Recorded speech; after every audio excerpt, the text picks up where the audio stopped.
Donald Trump until COVID could change the news cycle every couple of days, in large part because he had Twitter, but Joe Biden seems not to be able to do it. And we've now got polling from CNBC. Now, keep in mind, this is polling. It came over the holiday season. But polling on holidays and on the weekends tends to actually be beneficial to the Democrats because Republicans are less likely to answer the phone. They're spending time with family. 60% disapprove of Joe Biden's handling of the economy. 55% disapprove of Joe Biden's handling of the pandemic. 56% disapprove of Joe Biden's handling of the presidency itself. I mean, this is the CNBC write-up. President Joe Biden's disapproval rating hit a new high in December as more voters signaled their unhappiness with his administration's supervision of the economy and the COVID-19 pandemic. 56% of voters say they disapprove of the job Biden is doing, the worst such reading of his presidency as he approaches the end of his first year in office.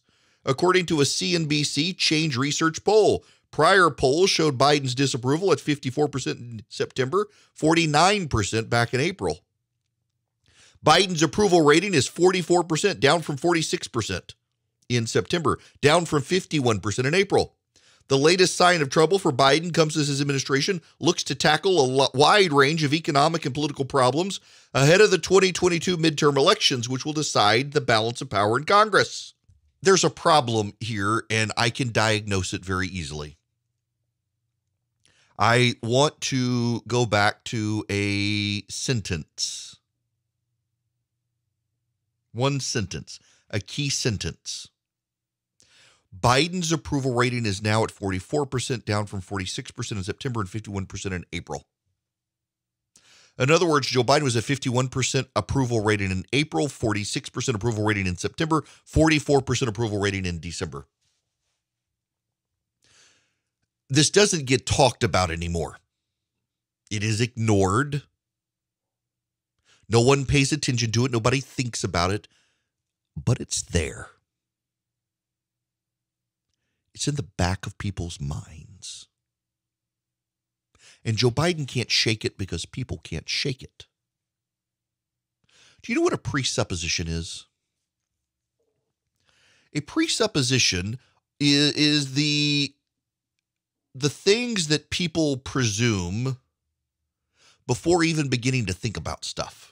The dictionary says a thing tacitly assumed beforehand at the beginning of a line of argument or course of action. A presupposition in normal speak is you've got a worldview. You see the world in a certain way, and you start out when you look at any particular issue, including your view of the president, from the presuppositional view.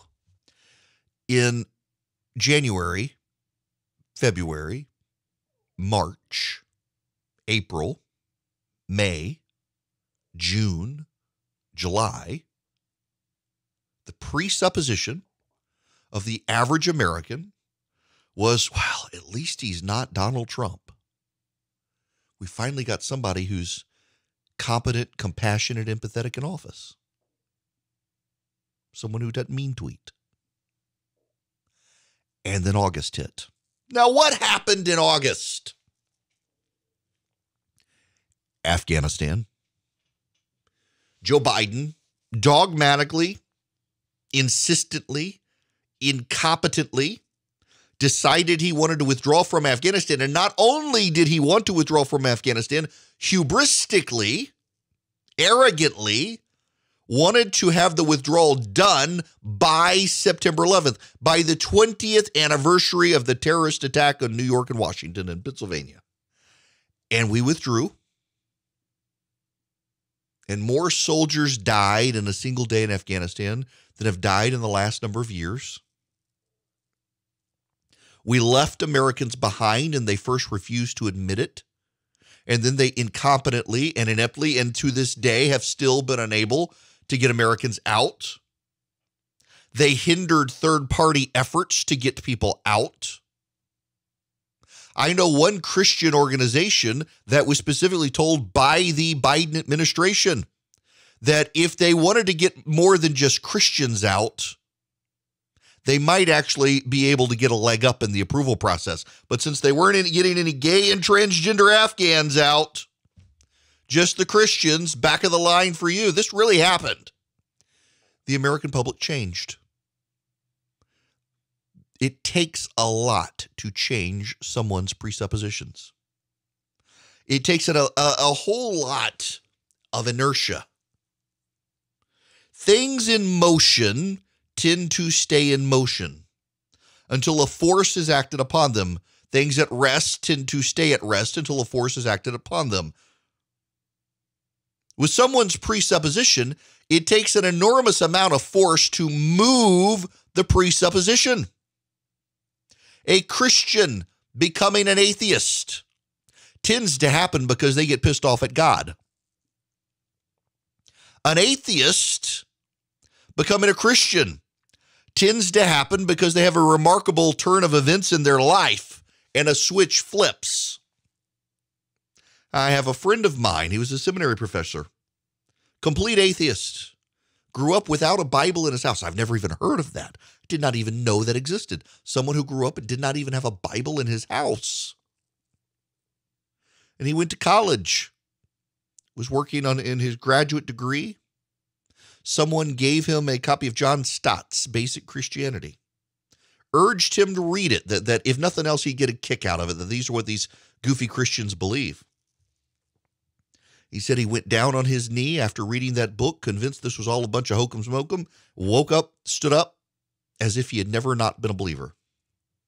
It's a profound change. It's a complete worldview shift. You go from believing there is no God to there is a God. It's a complete worldview shift. It takes an enormous amount of energy to get you to flip your presuppositions, your worldviews. And Americans went into the Biden administration with the presupposition that, well, thank God he's not Donald Trump. We can return to normalcy.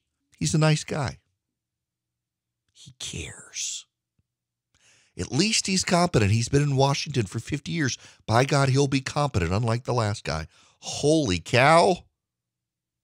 Afghanistan was an enormous amount of psychological energy on the American public, and their presupposition has flipped. And now everything Joe Biden does is viewed not from he's competent and he cares, but he's incompetent and he doesn't care. It's a complete reversal. And so it's hard for Joe Biden to get out of these poll numbers. Think about it. We've gone through December, when everyone is home with their family. I told y'all, by the way, back in September, this would be the problem. I said this back then. Why? Because I used to run political campaigns. You get into the holiday season, you go from Thanksgiving to December, you're with your family, you're not really talking politics. It's kind of a subsurface conversation, and your views kind of lock into place. And people got together with their family over Thanksgiving and Christmas, and they had to have the conversations. Can we go? Are we safe? Can we meet? Can we discuss? What do we think? And it turned out very bad, very, very bad for Joe Biden. Because people's presuppositions flipped because of Afghanistan. All of this comes back to Afghanistan. Because Afghanistan was the first moment of the Biden presidency where you got to truly see Joe Biden as president. Only Joe Biden. Not Dr. Fauci, not the CDC, not the National Institutes of Health, not Lloyd Austin in the Department of Defense, not what's his name in the State Department. None of them could make this decision. Not the CIA, not the military, not Congress. This is Joe Biden. It's his decision and his alone. No one else can make it. In fact, they all urged him not to do it, and he did it anyway. By God, we're coming home. And so for the first time, Americans got to see Joe Biden as Joe Biden, the president.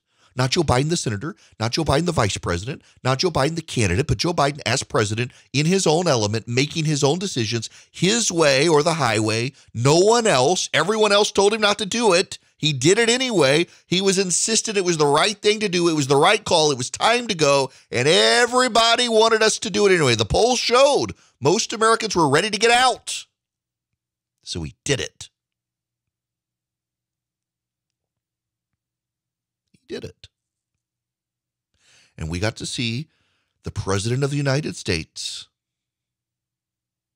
in his element, enrobed in all of the powers of the presidency for the very first time. And people didn't like it. They didn't like the withdrawal. They didn't like the walkbacks. They didn't like Jake Sullivan walking it back. They didn't like the Taliban rushing in. They didn't like it when it turns out we told them, hey, y'all come on into Kabul. They were willing to wait. We said, no, come on in. They didn't like it when there were Americans left behind. They didn't like it when the Biden administration denied it. They didn't like it when the Biden administration refused to help third parties get them out. They didn't like it when the Biden administration was obstructive. They didn't like it when third-party, nonprofit, independent, nonpartisan groups came out and said, well, you know, the French and the British are actually helping us get Americans out better than the Americans are helping us. They didn't like it. And it has locked in people's presupposition now from Biden as caring, compassionate, and competent to uncaring, non-empathetic, and incompetent. The CNBC poll is Biden's approval in the gutter by 12 points. Politico has him in the gutter by 10 points. Economist has him in the gutter by 8 points. USA Today Suffolk has him in the gutter by 14 points. That's the most recent poll. Now, Rasmussen and Trafalgar, I've left them out because they are Republican-leaning polls. But Trafalgar has him down 16. Rasmussen has him down 18. He actually, for a time seemed like he was rebounding a little bit. You get to the middle of December, it's suddenly 50.2% disapproval. And then you get to where we are now, it's back to, in the polling averages, 53.9% disapproval. How do you rebound from this? Well, it's hard now because this is officially election season. I've gotten hate mail over the last year from people saying, why are you talking about the election? The elections, it's 2 years away. Stop talking about the election. Because it's always been relevant and now it's here. Joe Biden had time to turn things around. And Joe Biden could have reversed. But he's been so taken over by the left. And he spent enormous energy trying to push the Build Back Better plan as big as he could get it. I don't understand how they got so bad at this. Take small wins and build them, and suddenly the public thinks you're a winner. Right now, the public looks at Joe Biden. Not only do they see someone not competent and not caring, they see a loser. Hasn't gotten any of his big stuff done. He lost Afghanistan. He's lost Build Back Better. He's lost it all. Doesn't even get credit for his infrastructure plan because, you know, the infrastructure plan was the small ball. Build Back Better was the big ball. He could have taken the infrastructure plan, done a series of small proposals, picked off some Republicans in the Senate to get something done, and he chose not to do it. He chose to go for broke, and now he's broke. You don't recover from that, at least not until after the midterms.